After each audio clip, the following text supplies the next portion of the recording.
안녕하세요. 저희는 올해 30살 결혼 2년차가 되는 동갑내기 부부였습니다. 아이가 없어서 여지껏 연애할 때같이 잘 지내왔어요. 특히나 저희 부부의 특성상 양가 어른들 간섭도 받을 일이 거의 없었기 때문에 신혼생활 분위기를 더 오래 만끽할 수 있었네요. 양가 어른들의 간섭을 받지 않은 이유는 저희 부부가 신혼생활은 미국에서 했기 때문입니다. 신랑은 9년 전쯤에 유학을 왔다가 눌러앉은 경우고 저는 하고 싶은 공부가 있어서 다니던 회사를 그만두고 공부를 하러 왔다가 처음 만나게 되었어요.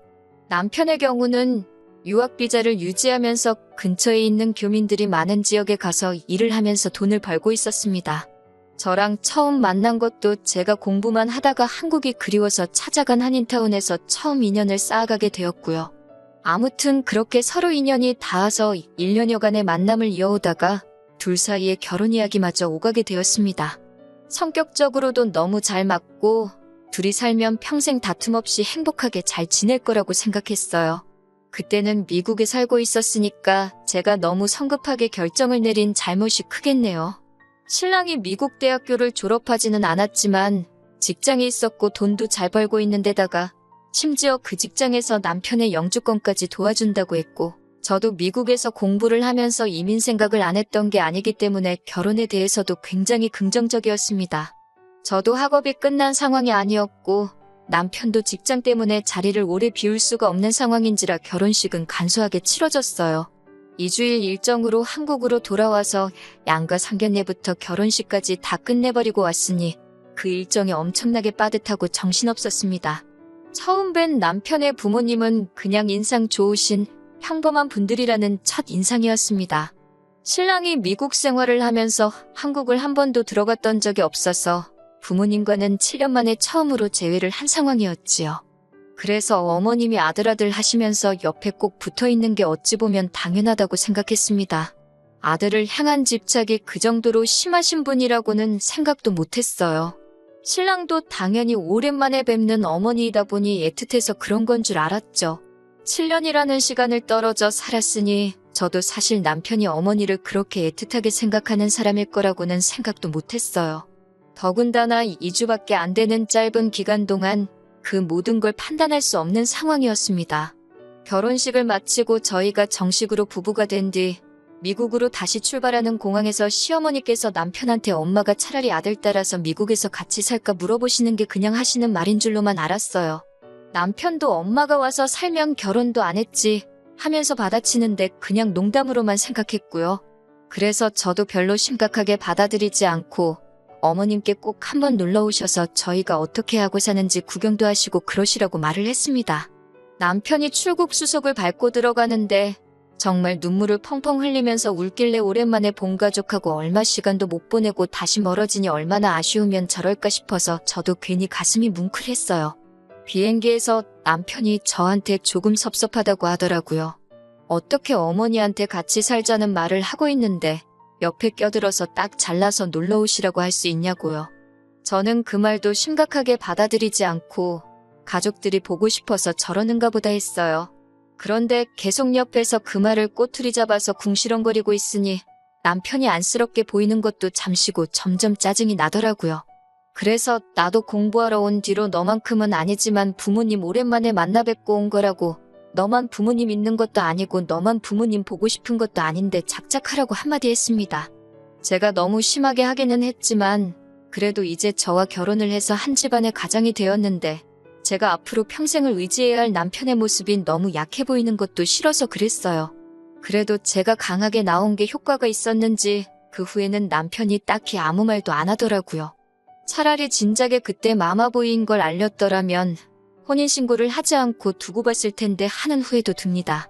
아무튼 저희는 그렇게 미국으로 돌아왔고 신혼생활을 시작했어요. 미국에서의 결혼생활은 나쁘지 않았습니다. 특히 저희가 결혼식을 올리고 돌아와서부터는 전 세계가 바이러스의 공포로 벌벌 떨게 되었고 저도 그 비싼 등록금이 아깝게 느껴질 정도로 허접한 온라인 수업을 들어야 하는 게 불만이었어요. 불행 중 다행인 건 신랑이 거기서 벌이가 나쁜 편은 아니었습니다. 한인타운이 크게 활성화가 되어 있는 지역이 아니었고 미국도 한국과 별반 다를 게 없는 건지 한인타운에서 일을 해야 할 젊은 한국 사람들이 좀 더 나은 기회가 있는 지역으로 이주를 하는 바람에 젊은 한인들이 많이 모자란 곳이었거든요. 왜 그런지는 모르겠는데 교포분들은 자기 사업체의 직원을 굳이 한국 사람을 쓰고 싶어 하셨어요. 덕분에 남편이 대우도 좋고 돈도 잘 받으면서 일을 하고 있었습니다. 말했다시피 영주권도 진행이 되고 있는 상황이었고요. 그런데 그 유행병 때문에 참 상황이 안 좋게 돌아가게 되었어요. 제가 비싼 돈 내고 듣는 수업의 질이 떨어진 건 둘째치더라도 남편이 다니는 가게 사정 또한 안 좋아지기 시작했습니다. 영주권을 진행해준다고 해도 서류 문제나 여러 가지 수속들은 이민 전문 변호사를 통해서 해야 됐고, 그로 인해 들어가는 부수적인 비용들 모두 남편의 월급에서 해결을 해야 했거든요. 그런데 유행병이 심해지니 덕분에 이민국 업무가 마비가 돼버리고 말았어요. 엎친 데 덮친 격으로 날이 갈수록 남편이 다니는 가게 사정이 안 좋아지기 시작하더니 결국 문을 닫아버리고 만 것입니다. 그냥 가게가 망해버린 거면 어떻게 기회가 있었겠는데 가게 사정이 안 좋아지기 시작하면서 남편네 사장이 세금 문제로 일을 크게 만든 게 이민국 조사에서 드러나게 되었고 영주권 심사에서 탈락해버리고 만 것이죠. 참 억세게도 운이 없던 거예요. 그렇게 하루아침에 미국에 정착하려던 꿈을 접어버리고 저희들은 귀국을 할 수밖에 없었습니다. 뭐 좋은 이야기도 아니니 이민 생활 실패한 건 여기서 그만하도록 하겠습니다. 아무튼 한국에 돌아와서도 정말 정신이 없었어요. 다행히 영주권이 불투명해지면서 결혼하면서 미국에 정착을 위해 가져왔던 자금을 그대로 가져올 수 있었습니다. 정말 불행 중 다행인 건 저희가 결혼식을 올릴 때보다 환율이 조금 올라서 환차로 이득을 볼 수 있었다는 거예요. 그래봤자 2년 사이에 천정부지로 올라버린 집값과 물가를 생각하면 전혀 돈을 번 느낌이 들지는 않았지만 그래도 저희가 한국에서 살 신혼집을 구하는 데는 모자람이 없는 돈이었습니다. 그렇게 저희는 한국으로 돌아가게 되었습니다. 저희가 귀국하고 저희를 가장 반겨준 건 시어머니였습니다. 오매불만 기다리던 아들이 돌아왔으니 그렇게 기쁜 일이 따로 없으셨겠죠. 반겨주신 건 감사하지만 한편으로는 조금 서운하기도 했습니다. 사실 저희가 미국에서 정착하는 걸 목적으로 만나 연애해서 결혼까지 하게 된 건데 결혼 2년 만에 상황이 안 좋아져서 시작도 못 해보고 돌아오는 거나 마찬가지잖아요? 조금만 더 있었으면 오히려 영주권도 나와서 주기적으로 저희가 오며 가며 해도 다시 볼 수 있는 거고 집을 사게 되면 시부모님께서 놀러 오셔도 되는 상황이었잖아요.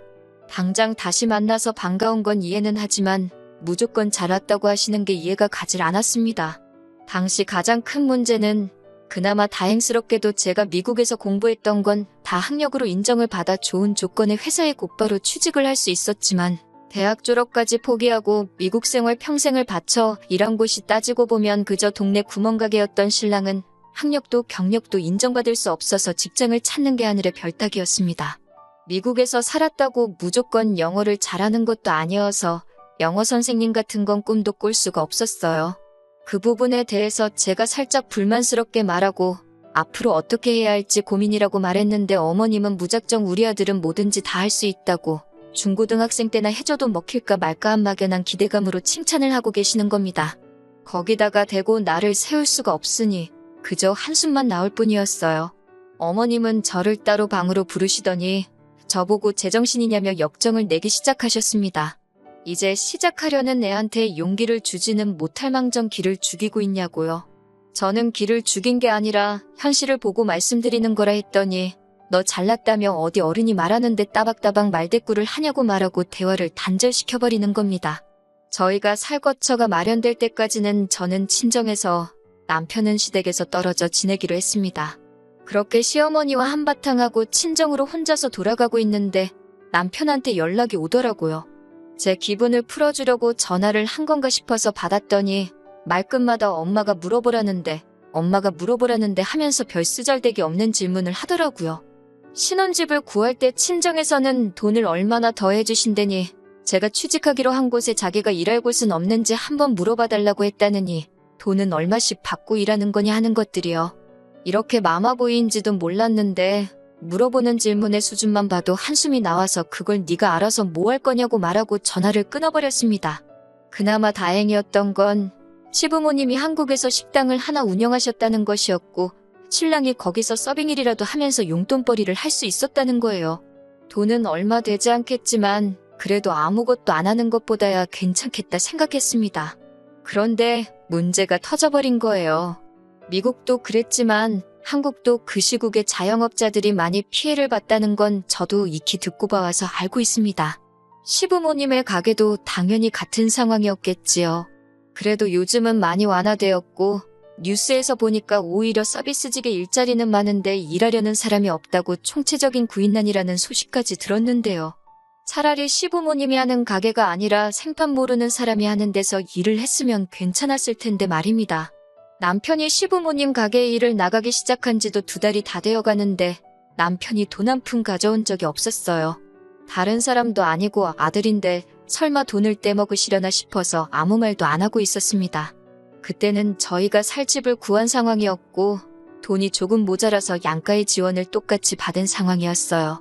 그런데 차가 없으니 너무 불편하더라고요. 요즘 중고차 값도 많이 오르고 해서 난감한 상황이었는데 직장에서 알게 된 동료가 이번에 차를 바꾸게 된다면서 관심이 있으면 연락을 달라고 했거든요. 그런데 집에 거의 모든 돈이 묶여버리게 되면서 차값을 낼 돈이 조금 모자란 상황이었습니다. 그러니 언젠가는 주시겠지 싶었던 남편의 월급이 생각날 수밖에 없었어요. 그래서 남편이 집에 들어왔을 때 일한 지 2달이 다 되었는데 돈은 언제쯤 주시는지 알고 있냐고 물어봤습니다. 그런데 남편이 저한테 인상을 팍 쓰면서 돈을 어떻게 받냐고 하더라고요. 어머니가 우리 살 집을 해주시는데 돈을 그렇게 많이 쓰셨는데 공짜로 일을 해줘도 모자라다고 하면서 말이죠. 그러면서 자꾸 제 월급이 얼마나 되느냐 물어보더니 우리도 이제 집도 생기고 자리도 잡았으니 부모님들께 한 달에 100만 원씩은 드려야 하는 거 아니냐는 헛소리를 하는 겁니다. 제 월급이 얼마인지 말 안 해준 게 천만다행이라는 생각도 들고 이 인간이 지금 제정신이 아니라서 뭐가 똥이고 뭐가 된장인지 구분도 못하고 있는 건가 하는 생각이 들었어요. 집 살 때 시댁에서만 돈을 해줬냐고 친정에서도 똑같이 해줬는데 그 돈을 왜 시댁에만 갚아야 하냐고 한마디 했습니다. 그리고 정당하게 일을 했는데 그 돈을 왜 못 받아오냐고 좋은 말로 할 때 2달치 월급 받아오라고 했습니다. 자꾸 엄마가 힘들어 보이는데 돈을 어떻게 달라 그러냐. 그럼 이번 달까지는 안 받기로 한 거니 안 받겠다. 다음 달부터 받아오겠다. 뭐 이런 이야기를 하는 겁니다.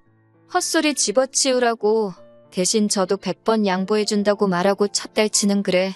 용돈 드린 셈 치자 하고 넘어가기로 했습니다. 이번 달치 월급은 꼭 받아오고 그 월급 받으면 요즘 어머님 가게 같은 일자리는 구하기 어렵지 않아 보이는데 당장 그만두고 다른 데서 일을 하라고 했어요. 남편은 깨갱하면서 결국 그렇게 하겠다고 했고요. 그리고 다음 날에 저는 회사에서 시어머니한테서 걸려온 전화를 한 통 받아야 했습니다. 회의 중이라서 전화를 일부러 끊었는데도 끈덕지게 전화가 오길래 아주 난감했어요. 정말 포기를 모르고 수십 통의 전화를 거시더군요. 잠깐 짬이 생겼을 때 회사라서 전화를 받기 곤란한 상황이라 제가 다시 전화를 드리겠다고 말을 했는데도 불구하고 어머님은 뭐가 그렇게 잘나가지고 어른이 전화하는데 안 받고 개기냐고 성질을 부리시는 겁니다. 그래서 회사에 양해를 구하고 비상계단으로 나와 전화를 받았습니다. 시어머니는 제가 전화를 걸자마자부터 언성을 높이면서 네가 뭔데 우리 아들을 어쩌고 저쩌고 하시면서 화를 내기 시작하셨어요. 왜 잘하고 있는 우리 아들 기를 죽이냐. 아들이 부모 생각해서 효도 좀 하겠다는데 그걸 못하게 하는 거냐면서 화를 내시더니 남편 보고 다른 가게에서 일을 하라고 했던 말까지 꺼내시면서 모처럼 아들이 부모하고 그동안 같이 못 보낸 시간을 보내겠다는데 네가 뭔데 가족의 화목함을 깨트리려고 하냐고 온갖 심한 말은 다 하시더라고요. 듣다가 저도 더 이상 참을 수가 없어서 전화를 그냥 끊어버리고 눈치는 보였지만 그 길로 회사에 조퇴 신청을 해서 어머님 가게로 쫓아갔습니다. 남편은 들어오는 저를 보고 흠칫 놀랐는데 어머님은 놀란 기색도 없이 저를 보자마자 저 망할 것 하면서 무슨 낯짝으로 여길 찾아왔냐고 하시는 겁니다. 제가 가게까지 찾아간 건 더 길게 이야기를 할 생각이 없어서란 것도 모르시고 제가 무슨 사죄를 하러 온 건 줄 착각하시고는 잘못을 해서 어른들한테 잘 보이러 왔으면 손에 뭐라도 들고 오는 게 예의가 아니겠냐며 제가 그렇게 예의도 모르는 사람인 줄 몰랐다고 그걸 미리 알았다면 결혼도 안 시켰을 거라고 하시는 거예요. 그 말을 듣자마자 저도 목구멍까지 올라왔다가 다시 들어간 말을 그냥 뱉어버렸습니다. 제가 여기 사과하러 온 줄 아셨냐고. 어머님이 아들을 아직 더 품어있고 싶어하는 것처럼 보여서 그 소원 들어드리러 온 거라고 말하고 이혼하겠다고 당당하게 한마디 했습니다. 아들 그렇게 계속 품고 살라고 말이죠. 미국에서 정착하려는 모습에 자립심이 강한 사람인 줄 알고 결혼을 했는데 아직도 엄마 품을 못 떠나는 햇병아리라면 그냥 엄마 품에서 계속 살게 해주는 게 서로를 위해서 좋겠다고요. 신혼집에 들어간 돈은 양가에서 똑같이 들어갔지만 어머님이 아드님 월급 한 달치 떼먹은 만큼 저한테 더 지분이 있는 거라고, 그러니 들어간 돈만큼 돌려드릴 테니 집은 제가 갖겠다고 했어요.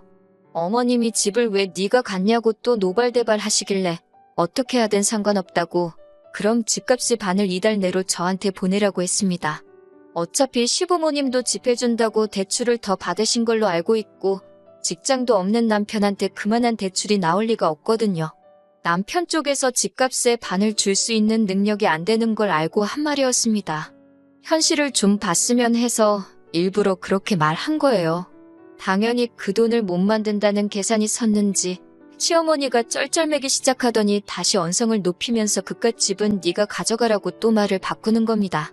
시어머니한테 능력도 안 되는 아들 어떻게든 잘 살아보려고 노력하는 며느리를 이렇게 놓치게 된 거 평생 후회할 거라고 한마디 해줬습니다. 제가 지금 받는 월급이 얼마고 저 혼자 얼마나 잘 살 수 있고 그런 이야기는 하지도 않았어요. 시어머니는 노발대발하며 저거 말하는 꼴 좀 보라며 성질을 내셨고 남편은 옆에서 구경만 하면서 어쩔 줄 몰라 하더라고요. 그 모습을 보니 차라리 더 시간 끌 필요 없이 빠르게 이혼을 결정한 게 잘한 생각이라는 확신이 들었네요.